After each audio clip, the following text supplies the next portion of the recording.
Hey, how's it going everyone? eRivera94 back with another action figure review, and today we are looking at the Hasbro Star Wars The Black Series, The Bad Batch. We have Crosshair.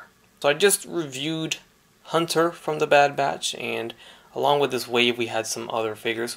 We had Asajj Ventress from Clone Wars and Bo-Katan from Mandalorian, the TV show.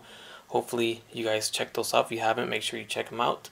Continuing on here, we have the second member of Bad Batch. We only got 2 out of the 4/5 members.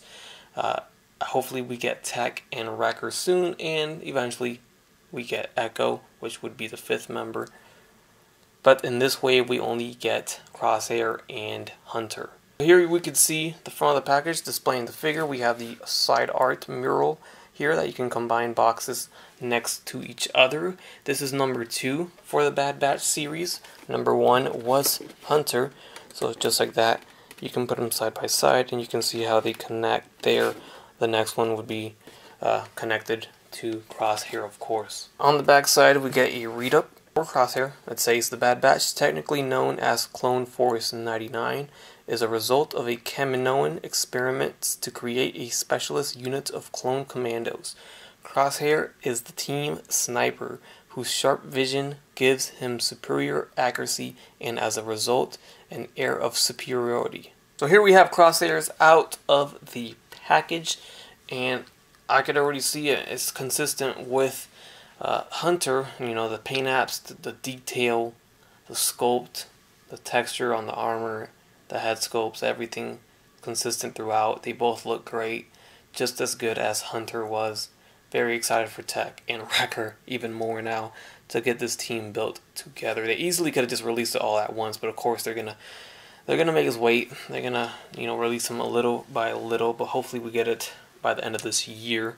I could definitely see that happening, especially before the show starts or by the time the show starts. Here's a closer look at Crosshairs, and you can see that fantastic face sculpt, head sculpt that they did for Crosshairs. They captured his likeness very well. Fortunately, mine has a little gray paint on the forehead from his hair, so unfortunately that's a thing I gotta deal with, but hopefully you don't. Overall, this head sculpt is captured very well. In here you can see the texture on that torso piece, on the shoulder piece. The paint job is done very well. You can see the scratches on the torso, on the shoulder pad. I mean, I got no complaints here. Going to the back, even the strap has texture. Down to the legs. Very well done. Of course, we do get the helmet. Here it is. They all have their unique looking helmets. And this is the helmet of Crosshair. Now, I did find a fault in this helmet. He has the antenna on here, kind of like a Mandalorian antenna, which I'm sure is not called an antenna, but I'll call it antenna because I want to. I don't know the actual name to it. But this thing has a peg, pretty big peg. You could see it from within. Well, my lighting's not going to allow that, but it's in there. It is removable. There's a big old hole though, but you can see the peg right there. So here's the issue we run in, since when you peg it in, the peg is so large that when you slide his head in, the side of his head scratches against it. And you'll see that right now. It actually pops the antenna out. So I'm going to put the head in, and you can see the antenna kind of got pushed out a little bit. The head's not fully in. Let me get the head completely in there. So now it's in, but now the antenna wants to not go in. If you push it in, it won't go in because it's hitting his head within the helmet. Now the antenna won't fall off. It'll still hang in there, so I guess you could still, I don't mind. It doesn't look stupid or nothing, so you could still have him with it on. It's just bothersome to me that it hits the head, because eventually when you're putting in the head in and out, it's going to scratch the paint. You're going to want to remove that antenna, or at least prop it out a little bit like the way it is now. Leave it as is. That way it doesn't continue to rub against. But once you put the head in, this is your Crosshairs with the helmet, and it looks fantastic, of course. So good. Very happy with this outcome. We then get his backpack. They all have backpacks, at least Hunter does. There's the peg. There's the peg hole. And you just stick it in right to his back. And there you go. It's pretty big, but there's his backpack. So you can see there's a slot right there. We get his sniper weapon, and it is sculpted very nice. It's just a one plastic color. It's got like a shimmery black color, you can see.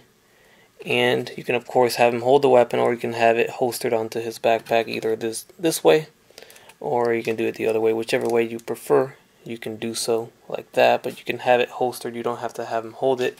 We get a pistol, our standard clone pistol. You can have him hold it in his hand, or he does actually have a holster, unlike Hunter did not have a holster for it. But there is the holster for the pistol right there. There is an obvious peg hole right there on the side. I figured, hey, maybe I can pop that antenna off and just put it in there, you know, I guess, right? And I just discovered that little peg on the barrel of his sniper rifle, and that explains the little peg hole on the side of the pack. Really meant for this, so you can have it holstered that way or within the pack, so you have options. There's a little bit more farther look at that. I think I prefer it being inside the backpack, but either way it's a giant gun, so looks the same. Alright, so the weapon aiming test I always like to do.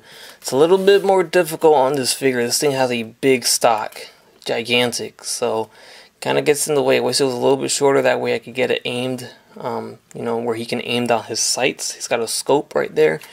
Very hard. I'm sure somebody can pull it off, but I'm pushing it as much as I can with the arms, you know, where they're supposed to be, where the hands where they're supposed to be. You can pull off some angles depending on where you put the camera, but it's not as perfect as I wish.